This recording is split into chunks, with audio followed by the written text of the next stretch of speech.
Hello? All right, we're going to get started. So hello, everyone. Welcome to B-Sides, and welcome to Ground 1234. You're here for the talk, Giving the Dog a Bone, Exploring OSINT Capabilities of Pen Testing Tools. And this is our speaker, John Brunn. First, just talk a little bit about the sponsors, because without them, we wouldn't be able to get this conference off the ground. We got Critical Stack and Valamail, and Secure Code Warrior, Paranoids, and Robinhood, along with many other ones. And it's, again, without them and our donors and volunteers that we would not be able to make this possible. Just a couple quick notes. Please keep your cell phones on silent or turned off, because these talks are being live streamed, so we don't want any disturbances. And at the end of the talk, we're going to be doing a Q&A session. So if you have a question, just raise your hand and I'll be going around the audience with a mic. And without further ado, I will give it over to John and get this started. Is that me?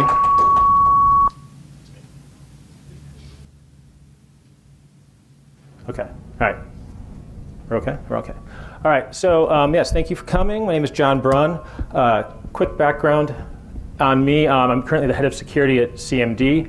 I live in San Francisco. I've been there for about 20 years, working in various information security roles there in San Francisco. And my contact information, if you want to watch me not tweet, you can follow me there. So quick caveat slide. This research, the opinions you're about to hear are my own, not of that of my employer. If you decide to take any of this information and use it, if you think it was a good idea, then you're on your own. Use it at your own risk.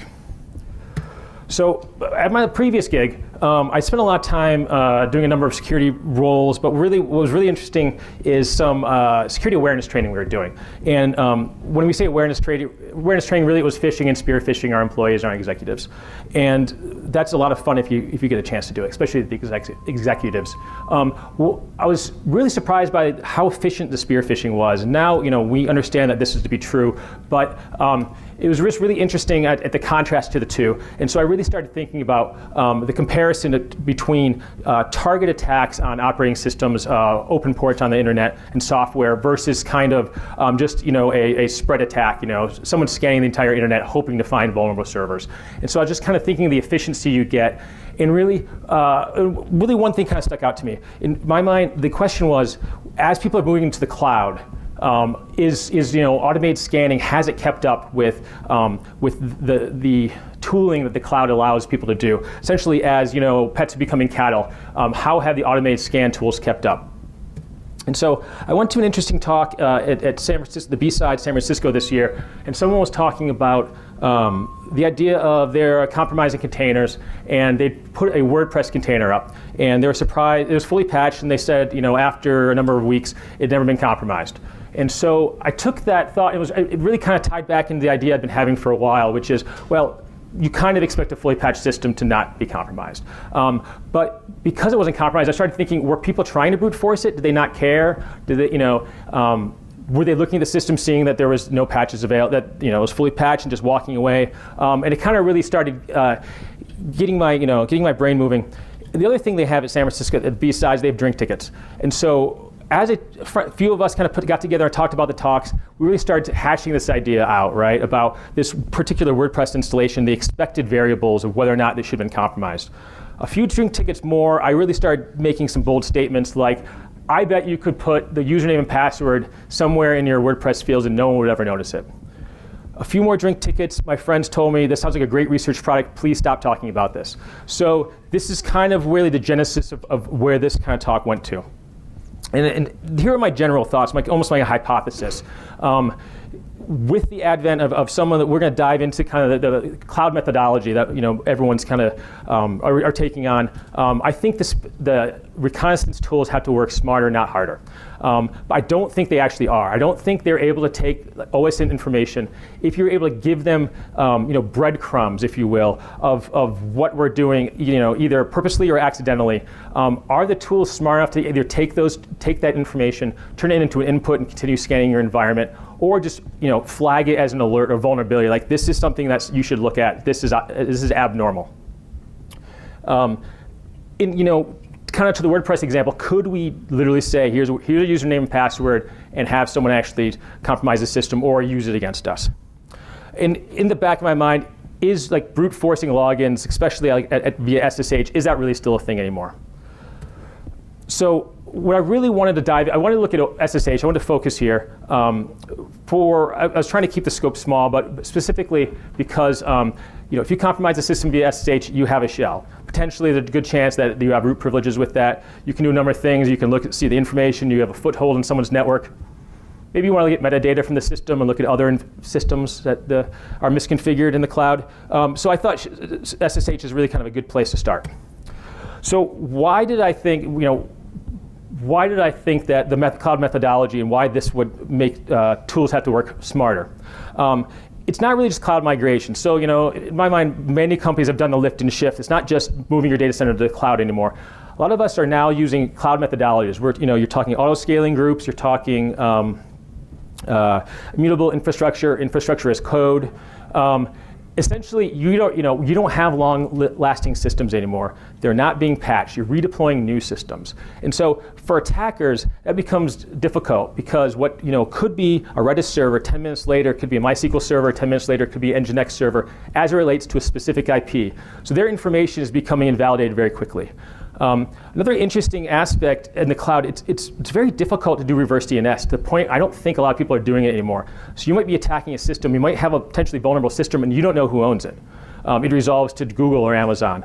And so it's not as easy to even understand whether or not you have a system that's worth attacking. You can say what you want about IDS and IPS. The attacks have, the defense tooling has really matured, and the barrier to entry and the cost is really significantly.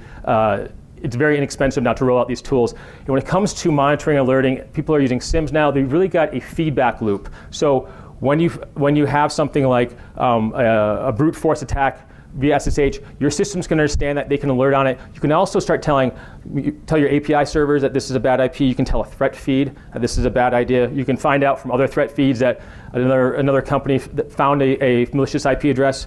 So the tooling is much improved.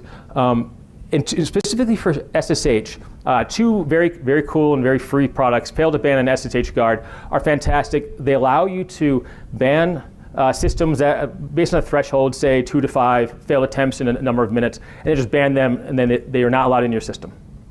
And SSH Guard is very interesting. It actually comes default with GCP with Ubuntu. So this leads what I call in my mind, I'm calling the Heartbreaker Theory. So Tom Petty and the Heartbreakers had a very simple mantra when it came to songwriting. Don't bore us, get to the chorus. So essentially, they said, we know what our fans want. They want the hook. They don't want a slow build. They're not doing Stairway to Heaven, right? They're getting right to the chorus.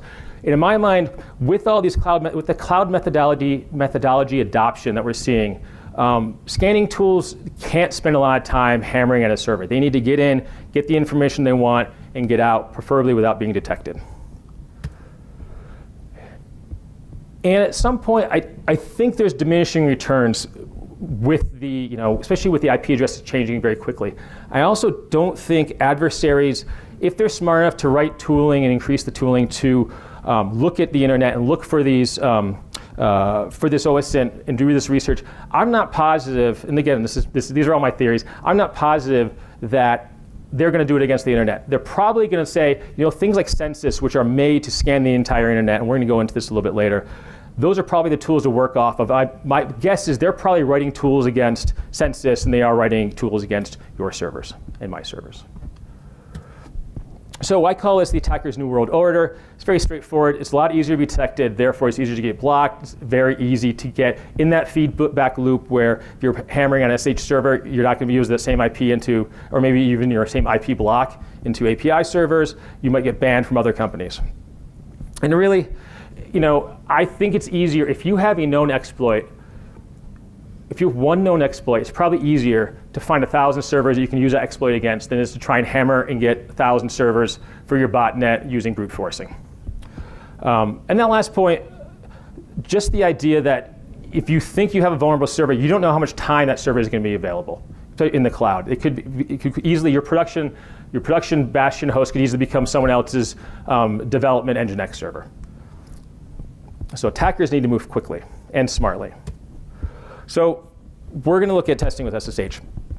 And so to test these theories, I wanted to do a number of things, and I wanted a lot of levers to play with. So I wanted to register a new domain.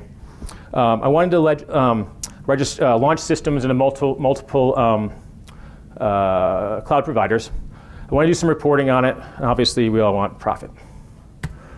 So quick information, some caveats. I'm using fully patched Ubuntu 16 systems. Sample size concerns obviously are going to apply here, right? So the data is what I got, but I'll make some generalizations, but it is what it is. I'm also looking at automated tooling. I'm not looking at Danny Ocean specifically targeting Terry Benedict here, right? Maybe in the testing, we're going to open these systems up to the world. Maybe we're going to catch some of these, but that's not specifically what I was looking to go after. So we launched the Nagini project. So I didn't consider this a honeypot. I didn't really care. To my mind, honeypots are what a user's doing on the internet. I didn't care what happened if someone brute forced my machines. In essence, everyone I talked to when I bounced the ideas and like, this is a nice little honeypot project you have. And so after the 15th person told me that, I'm like, all right, screw it, I have a honeypot project. I thought, so I wanted to name my servers, I wanted to name my domain. Harry Potter seemed to match the names, a little bit too on the nose. Asked my wife, Nagini apparently is the snake from Lord Voldemort. So I registered nagini.co. Why CO? It's inexpensive. I launched systems in 3 cloud providers. Picked the GCP, AWS. Someone suggested that I take a look at DigitalOcean. It's a little bit different because not as many enterprises are on it. Maybe it's more of the Wild West, and so it probably give a little bit different data than say using Azure as a third cloud provider. Again, fully patched Ubuntu 16 servers, port 22 open to the world. It's very important if you want brute force data to disable the brute force security software. So this actually was a problem at the beginning. GCP enables SSH guard, for example, which is a great feature, not what I was looking for. So I made sure I disabled that. Also, I did centralized logging using Elk. To anyone, if you're looking, I used Elk, Elastic.io has a 2-week, very powerful 2-week cluster for free, and then from there you can adjust it and pay less. It's not too much money. It's a great platform to use for research projects like this. And when you think you overwrite your log files and you thought you really screwed yourself, when you're logging real time using file beats, it's fantastic. That may or may not have happened. So I want to go through some of the testing methodology, but also some of the technical details. I'm going to go into some of the details, namely, I was really, I've been thinking about doing this for a long time. The B-Sides talk kind of kicked off me actually standing up and saying, okay, I'm going to do this. But one of the reasons I didn't do it was because I was really nervous that the technology was going to be over my head. We'll get into some of it. And I just want to let you know, once I looked at it, it was very simple. So don't let, so we go into the details, but don't let, what seems to be, too big of a wall with technology stop you from actually trying to do some of these things. Because when I looked into the deep dive, they're like one-line changes that was very simple. So how are we going to test this, right? So the goal here is we're going to give some breadcrumbs here on the internet. We want to see what these automated tooling, what they're going to find, if they're going to be able to find it and mark our systems as vulnerable. So we're going to increase the logging. That's very simple. We're going to, nice safety feature of OpenSSH. They disable password authentication. We're going to have to enable that. So we did. This is very simple in the SSHD config file. Now, another nice security feature of SSHD, which doesn't help me at all, is it by default is not going to log the passwords that people are entering. So we're going to have to fix that. Now, again, we're talking breadcrumbs. How are we going to publish these to the internet? There's 2 ways using SSH that I identified who could do this. One is what's called the pre-auth banner. This is when right before you log into the machine, you get a banner, and we'll go into that. The other thing is something that really intrigued me, because I've been wondering about this for years, what this was for and what I could do with it. It's called the protocol banner. So part of my apprehension to starting this was I hadn't used C since my intro to C in college, which was, let's just say, a very long time ago. So I was very nervous about taking this on. But it turns out it was a simple one-line fix to add logging of the username and password and the IP address when the person was doing. So I probably spent 8 months in apprehension and 10 minutes on a fix. The pre-auth banner, this is pretty straightforward. The CIS benchmark, for example, suggests or kind of requires that you have it. A number of default SSH installations has this. It's just a standard text file. There's almost, I didn't test this, there's probably not a limit to what you can put here. I imagine at some point the SSH client is going to stop returning some of this data. But you can kind of see, if you want, a lot of people say, there's unauthorized use of this. I kind of say unauthorized use, but if you want to use it, here's some username and passwords you can test out. The protocol banner, now this part in the bottom, this is what the SSH server gives during the initiation of the session. I always thought this was fascinating, and look, especially this piece at the right. I never knew what this is for, right? Some systems it just says Ubuntu, it says, or the OS it's being used. Sometimes it's blank. Sometimes, like Raspberry Pi distros, it says Raspberry Pi. I didn't know why. Well, of course, there's an RFC for that. And I'm going to save you the time. You don't want to get to happy hour. You don't have to read the RFC. Let's look at 4.2, the protocol version exchange. This one line just dictates what that protocol exchange is. And so essentially, what that says is that first half has to be of a certain variant. It has to match the protocols and this and that. So I don't want to touch that half. As long as there's a space, I can put anything I want to the right and have a carriage return and a line feed at the end. I've got 255 characters for that entire segment. Besides that, kind of the world's my oyster, right, on that comment section. So my servers, my Naginis that I launched, they start with this, right? This is what, by default, they're the Ubuntu 16 shipped with. But I can kind of start doing some fun stuff and seeing, if this triggers anything, what's going on. I can slowly kind of start getting a little more bold, or I can start saying, please attack me. This is what, I'm here. And so I did.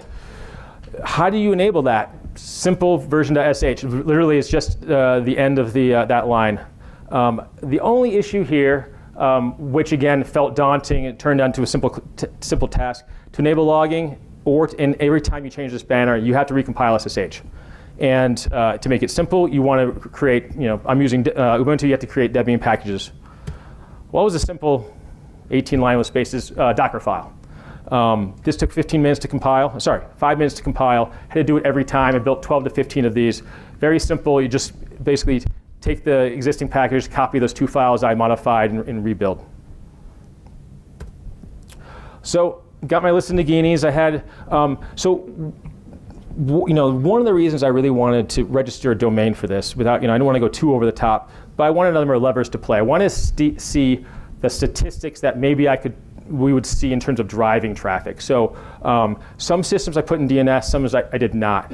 I pivoted. I stayed pretty hard on GCP for the simple reason that they give you $300 of free credits, and I pivoted towards free.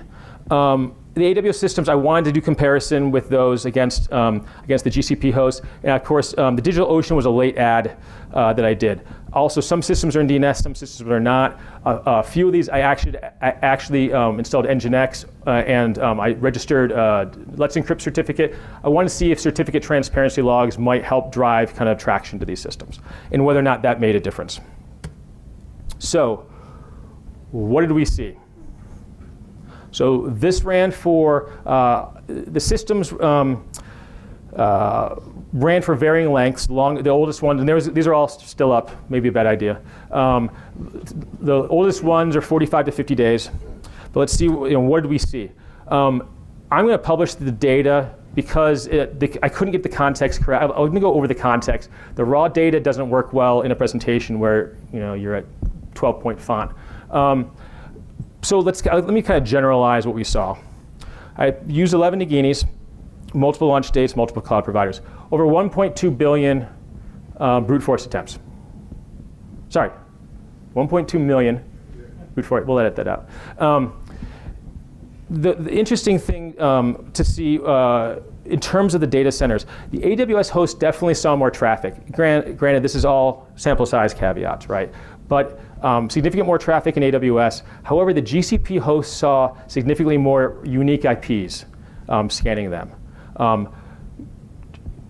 me see if we can look at, so for example, a couple of these had a couple hundreds of thousands of hosts. Very interesting. Unique IPs, for like Nagini 1, we had 2,500 unique IPs. One subnet constituted about 95% of those. It was not from North America. That was pretty, again, I'll publish all of this again. That's pretty well down the line. The interesting things were you found a few IPs from random, from different hosting providers that stopped exactly at 100 requests. And like I had like 15 of them, flat out just like 100, 100, 100. I started doing the research on each one, each from a different, one was from DigitalOcean, one was something in France, one was from AWS. So it does seem like there was some smart control of all of these. I'm not going to say a botnet. There's some interesting research. I did also run a lot of these through gray noise. And of the top, like even the ones that only scanned once, nearly all the IPs came back as saying they had been known by gray noise, which is kind of a threat feed that you can use to query. It's actually a great tool to query what these systems are. Some of them came back as known malicious, some came back as probably scanners. But very interesting, 95% of the hits were from the same subnet. I didn't have enough data. It seemed that if it was in DNS, and this is not reverse DNS, just normal DNS, that it made a difference, but I didn't have enough data to say that. I do have enough data to say the biggest surprise was DigitalOcean had almost very, very little traffic. I was kind of surprised by this. Most of the servers were easily averaging 5,000 to 10,000 brute force login attempts a day, and DigitalOcean is less than 800 per day. And the systems ramp up very quickly. So, especially in AWS, in AWS the first day you're easily getting 5,000 hits against it. TLS, there was almost no discrepancies between the hosts with TLS and the hosts without TLS. Certificate transparency logs didn't seem to do anything. So, my hypothesis, we could do all this stuff and nothing would happen. We could say, here's my username, here's my password, not suggesting this is a good idea, but we could do this, nothing would happen. So what happened? Nothing happened. No one attempted once to brute force my systems. So this was my hypothesis. So I struggled with this because this was my hypothesis. Granted, it was, a drunken hypothesis, but I stood by it. I did not think this was going to happen. I was really hoping it wouldn't. I was hoping we were going to get some attacks. I was hoping then we can start laying more breadcrumbs, saying, can we start sending the attackers to different spots? It didn't really happen. So what's next? So I wanted to look, and maybe this was expected. I did not look at the well-known tools ahead of time before I made this hypothesis. So let's look at that. Let's see the data that they're gathering and take a look to see what they're seeing. So I'm going to start with Nmap. It's a great tool. It's just hit, I think, its 22nd birthday. It's very basic, but a lot of scanning tools either use it or it's kind of the engine of what they were built to do. In a very basic sense, this is hitting a host that I did not change the banner on. You can kind of see it seems to know what it is, and everything looks normal. Now I take a similar system. Everything else is the same except for I changed the banner. I'm going to overlay these to kind of make it more apparent. It doesn't know the operating system. It doesn't really know what's going on. It just fingerprinted that comment section. And at the bottom, it just flags like, I don't know what this is. If you want to submit this, it doesn't really red flag saying this might be vulnerable. It just says, hey, this is I've never seen this before. So I started looking at all the other, the top 20 OSINT tools and researching tools available. And I knew Census and Shodan, those are the big dogs, and they're fantastic tools.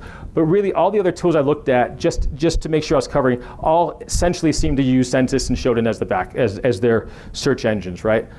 So that's what I wanted to take a look at. What did they see? Did they find my systems? Are they suggesting that my systems are vulnerable? Taking those breadcrumbs, suggesting that this is a vulnerability or something should look deeper into it. Well, yeah, this was actually great news. Census found my systems. If you're not familiar with Census, it was based on a project out of the University of Michigan, which I'm legally obligated to say. Then they gave me research access, and I'm an alumni. Then they, I saw you outside. Ohio State guy. What they do is they scan the entire internet once a week, and they grab a number of information. So in this case, they happen to grab all of my SSH banner information. What about Shodan? Yeah, Shodan found it too. Now, I should note, Census and Shodan are not exactly the same parity features. I feel for this use case, they're pretty much the same thing. For my use cases, I know they have different use cases. The other thing is Shodan does not, to my knowledge, does not appear to, is not supposed to claim to sample, they sample IPs, they don't claim to scan the entire internet. And I actually found that to be accurate as well. It looks like Shodan found about 80% of my systems, and Census found 100%.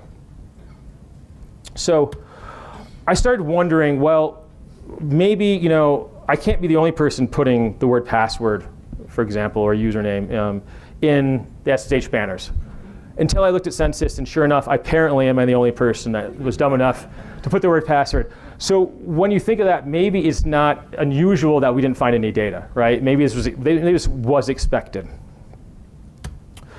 The other thought I had was maybe people are like, well, this is a honeypot, then I'm just not going to attack her. I'm going to give you my crap data, my brute force systems, and I'm going to do something over here and distract you.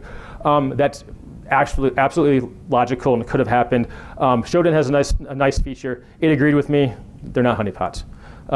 So I didn't apparently red flag anything in any of these scans. This kind of really surprised me. We talked about the two banners. I really harped on the one I was really interested in, which was the SSH protocol banner. Remember that other banner we did, right? This is the pre-auth banner. Most of your systems are probably using this in some form. Hopefully you're not as dumb as I am. Nothing indexed these. Nothing found this. So when I started looking, I'm like, this was very surprising to me. And I started getting a little, I won't say nervous, but I started thinking in a different direction from where my original statement was. This is a working SSH public key in that user that I published. So this is on a system that's being scanned on the internet. No one's attempted this, which isn't really surprising once I looked into it. This is Census's statement, their FAQ. They actually don't do authenticate. They don't try out to authenticate, and you only get this better if you try and authenticate. This is where I get scared. If no one's detecting this, how do I know, as a security practitioner, how do I know that I don't have engineers who are doing this?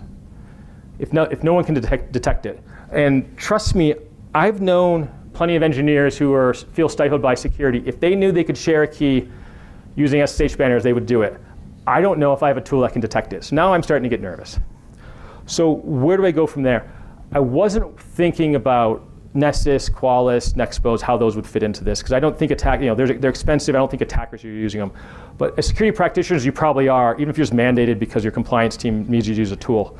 So let's take a look at that. Did that find this OSINT data, and did that say this is something to look at, this is something is misconfigured, it's a vulnerability? Well, no, of course it didn't. So Koalas was the Koalas report was pretty interesting. This version of SSH apparently is susceptible to user enumeration. On the same page as the report, it actually gives a username, and they don't notice that. The other thing I thought was kind of funny is in SSH banner, they flat out say there is no exploitable information. So the commercial tools aren't going to help us here either.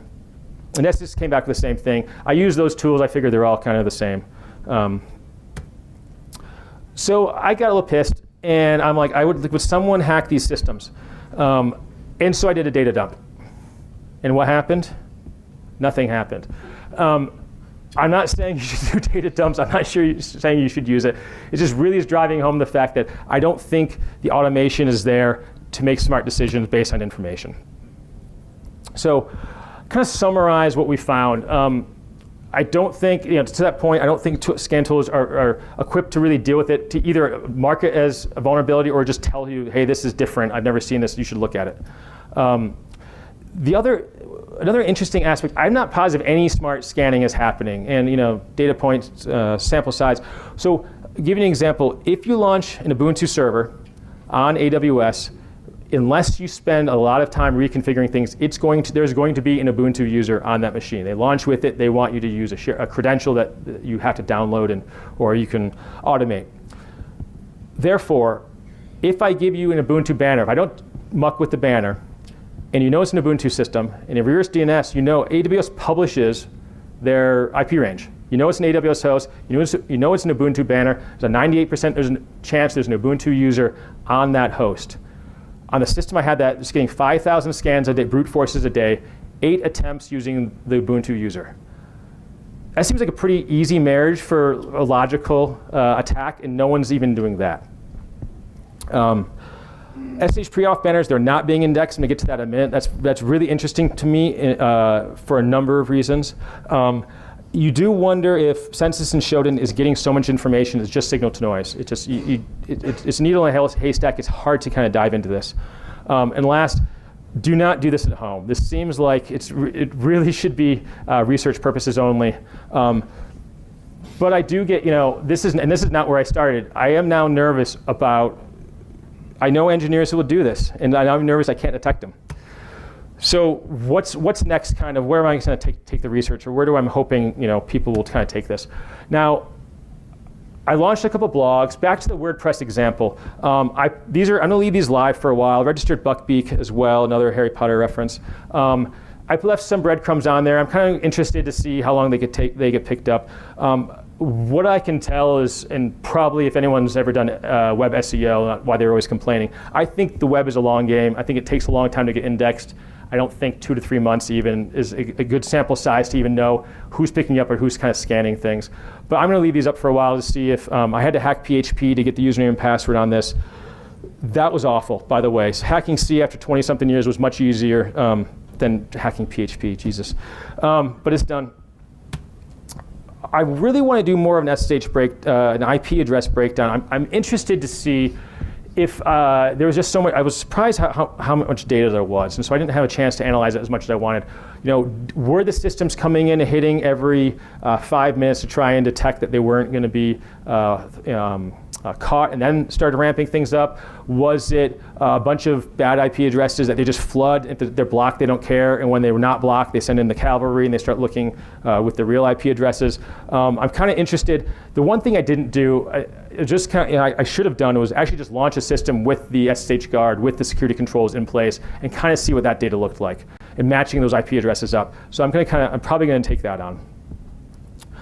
The pre-auth banner indexing, for completely different reasons, is extremely interesting. In the world of a lack of reverse DNS, you don't know what hosts are. But for CIS benchmark, which any company dealing with any sort of compliance kind of has to follow, you have to have a banner. Most likely, your organization's banner is probably going to be somewhat unique to your organization. So if I can fingerprint the world, and it's going to be expensive, but if I could fingerprint all the banners in the world, I can probably start picking out what IP addresses are related to each other. It's not exactly what I was thinking of when I started this, but that just kind of got my mind rolling. It'd be very interesting. Census does not pick up this information, but I'm kind of interested in some other things. I do want to look at some more advanced tooling. I don't have any hope that the commercial tooling we talked about is going to pick this kind of stuff up.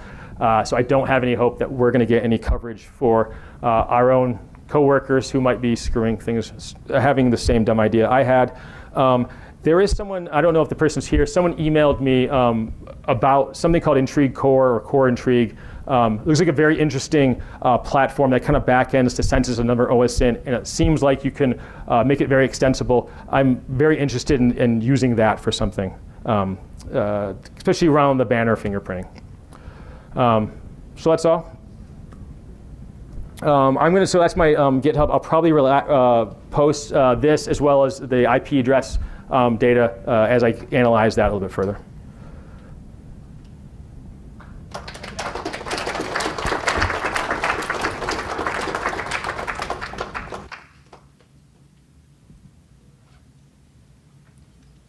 So if anyone has any questions, you can just raise your hand and I can go over and bring the mic.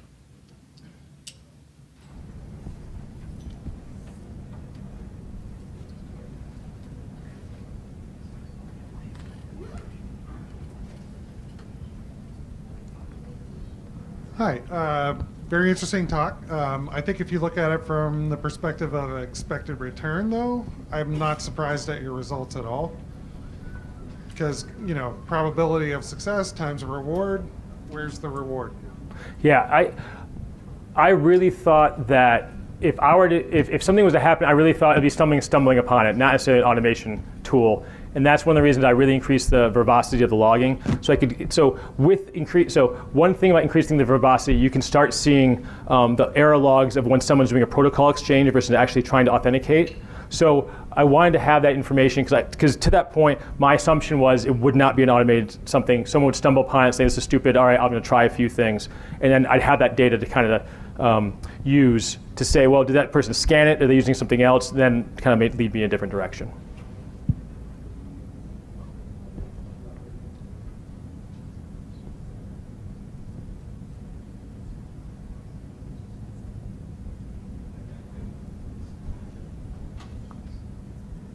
Anyone else have a question?